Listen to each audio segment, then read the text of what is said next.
Hello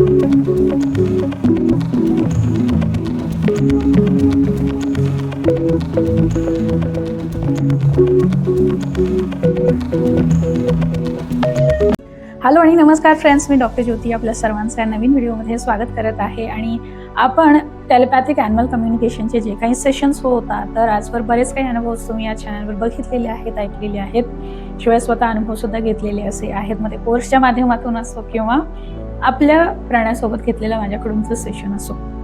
तर बऱ्याच वेळानंतर मी हा व्हिडिओ बनवते, कारण वेळ अजिबातच उरत नाही आहे. सेशन्स भरपूर होत असतात, कोर्सेस असतात, बऱ्याच गोष्टी आहेत चालू.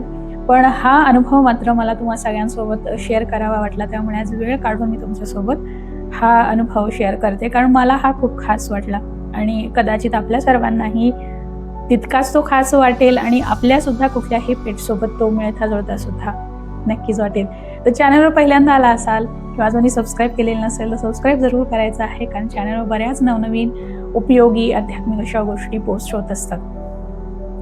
तर आजचं टेलिपॅथिक ॲनिमल कम्युनिकेशन जे झालं होतं, तर ते माझे जुने क्लायंट आहेत आणि प्राणीप्रेमी आहेत, जे मस्कतला राहतात आणि त्यांच्याकडे बऱ्याचदा वेगवेगळ्या प्रकारचे प्राणी येत असतात, स्ट्रे ॲनिमल्स येत असतात आणि त्यांची ते जाणीवपूर्वक काळजी घेतात, प्रत्येकाशी कम्युनिकेट करून नंतर मग त्यांचं पुढे काय करायचं आहे कम्युनिकेशन करून नंतर ठरवलं जातं. त्यामुळे मी बऱ्याचशा त्यांच्या प्राण्यांशी बोलले आहे.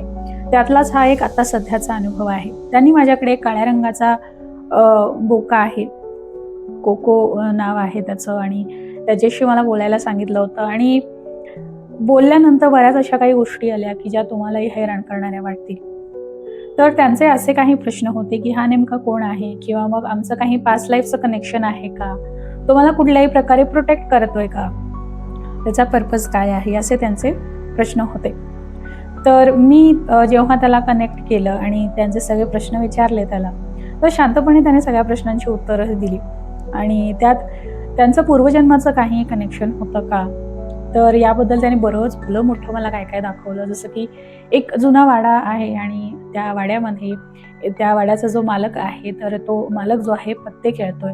त्या मालकाला पत्ते खेळण्याचं, जुगार खेळण्याचं व्यसन आहे आणि ते इतकं भयंकर आहे की त्याच्या पुढे त्याला काहीही दिसत नाही. म्हणजे घरची जबाबदारी सुद्धा तो व्यवस्थित पार पाडत नाही, इतकं त्याला ते वेड जडलेलं आहे. आणि यामुळे घरातल्या सगळ्या व्यक्तीही त्याच्याविषयी नाराज असतात. फक्त त्या घरामधला जो नोकर आहे तो मात्र घर मालकाची सगळी काही काळजी घेतो, त्याच्या बाबतीत कुठलीही तक्रार करत नाही. कारण त्या जो काही नोकर आहे तर त्याला घर मालकाने असाच कुठून तरी लहानपणी रस्त्यावरून आणलं होतं आणि त्याची सगळी व्यवस्था तिथेच केली होती. आणि विशेष म्हणजे तो जो घराचा मालक आहे तर त्याचं जुगार खेळणं फक्त वेड नाही, तर तो कधीच हारत सुद्धा नाही. आणि जो कोणीही त्याच्यासोबत खेळायला येईल, मग तो कितीही पट्टीचा खेळणारा असेल तरी तिथे आल्यानंतर तो हारत असायचा. त्यामुळे लोकांनाही लक्षात आलं की कदाचित त्याच्या घरातच काहीतरी आहे आणि म्हणून हा सतत जिंकतो. आणि या माध्यमातून त्याने बरंचसं काही धन, सगळं खूप काही लुटलं, सगळं गोळा केलं. मग लोकांना जेव्हा लक्षात आलं की घरामध्ये काहीतरी आहे, तर याला घराच्या बाहेर काढायचं आणि तिथे नंतर मग याला खेळायला घेऊन जायचं. पण त्यालाही माहीत होतं, ही सगळी गोष्ट माहीत होती, पण काहीतरी लोकांनी प्लॅन करून त्याला घराच्या बाहेर काढलं आणि नंतर खेळायला सुरुवात केली आणि नेमका तो हरला. आणि यानंतर लोकांनी त्यांचा जो काही पूर्वीचा राग होता, जे काही ते हरले होते, सगळं धन असेल, शेती जे काही असेल, तर त्या सगळ्या रागामुळे खूप मारहाण त्याला केली आणि मरण्यासाठी सोडून दिलं. आणि त्याच्या अशा वागण्यामुळे त्याच्या घरातले लोक सुद्धा सगळे काही सोडून गेले, काही मरण पावले असेच झाले होते आणि फक्त उरला होता तो नोकर. शेवटी नोकरही आला, नोकराने पुन्हा त्याचे प्राण वाचवले आणि त्याची बरीच सेवाही केली आपल्या मालकाची. पण मालकाचा मृत्यू झाला. आता यानंतर गावातले जे लोक होते तर त्यांच्यासाठी रस्ता मोकळा झाला की आता आपण काहीही नासधूस करू, जे काही मिळते वाड्यामध्ये सगळं काही आपण लुटून नेऊ. पण तो जो नोकर होता तर त्याने पूर्ण निष्ठेने सेवा निभावली, त्याने तिथे कोणालाही येऊ दिलं नाही. इतकंच काय, त्यालाही मारलं गेलं, पण त्यानंतरही तो वाड्याची देखरेख करत राहिला बरीच वर्ष. आणि आता इथे महत्त्वाची गोष्ट ही आहे की तो जो मालक होता वाड्याचा, तर तो म्हणजे क्लायंट होता, आत्ता ज्यांनी रिडिंग करायला सांगितलं. आणि त्यांच्याकडे असणारा जो काळ्या रंगाचा बोका, कोको नावाचा जो होता, तर तो त्यांचा नोकर होता. तर त्या जन्मामध्ये त्याने ते वचन दिलेलं होतं की प्रत्येक जन्मामध्ये मी तुमचं संरक्षण करत राहणार आहे आणि आत्ताही तो तेच करण्यासाठी त्यांच्याकडे आलेला आहे. म्हणजे त्यांचा जो प्रश्न होता की तो कुठल्या मार्गाने त्यांना प्रोटेक्ट करतोय का, आणि बाकी प्रश्नांची ही उत्तरं झाली. आणि हे कम्युनिकेशन जे होतं माझं ते सोमवारी झालं.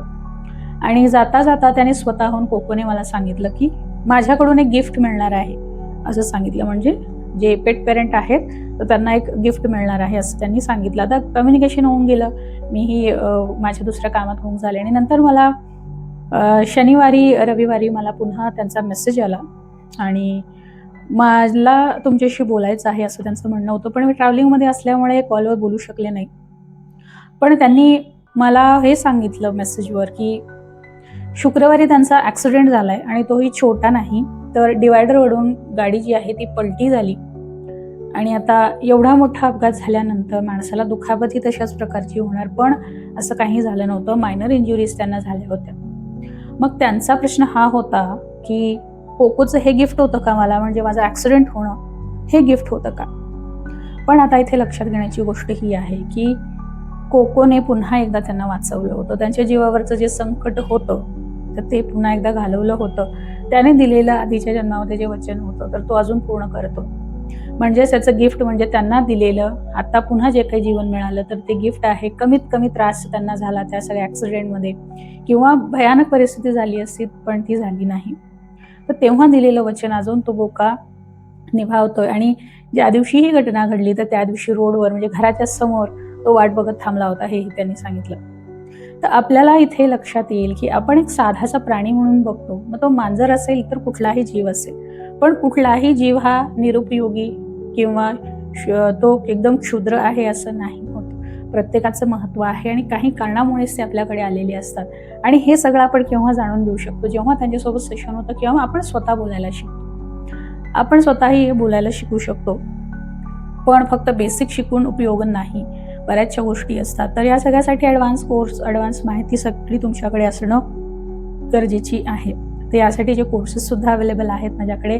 आणि 2026चं स्पेशल म्हणजे की आत्तापर्यंत ॲडव्हान्स कोर्स फक्त ऑनलाईन होत होता, पण आता 2026पासून तुम्हाला सगळ्यांसाठी तोही ऑफलाईन उपलब्ध करून दिला जातोय. म्हणजे 2025मध्ये फ्री ॲन्युअल कम्युनिकेशन कोर्स ॲडव्हान्ससाठी तोही ऑफलाईन अवेलेबल करून दिला होता. तसाच आता advance telepathic animal nature communication course offline पद्धतीने सुरू होतोय. आणि त्यासाठी आपण रजिस्ट्रेशन नक्कीच करू शकता आणि आपणही प्राण्यांच्या जगातल्या बऱ्याचशा गोष्टी जाणून घेऊ शकता. आपल्या आयुष्यात ते काय आहेत किंवा त्यांचं महत्त्व काय आहे, आपली त्यांच्याबाबतची कर्तव्ये काय आहेत, आपल्याकडून त्यांच्या बाबतीत काही चुकीचं तर घडत नाही आहे ना, अशा बऱ्याच गोष्टींची माहिती, उत्तरं आपण मिळवू शकतो. तर आपण मला सांगा हा व्हिडिओ आणि अनुभव आपल्याला कसा वाटलेला आहे. भेटूया पुन्हा दुसऱ्या व्हिडिओमध्ये. तोपर्यंत काळजी घ्या. प्राणी, पक्षी, निसर्गाची सर्वांची काळजी घ्या. तम सोमा ज्योतिर्गम्यम. धन्यवाद.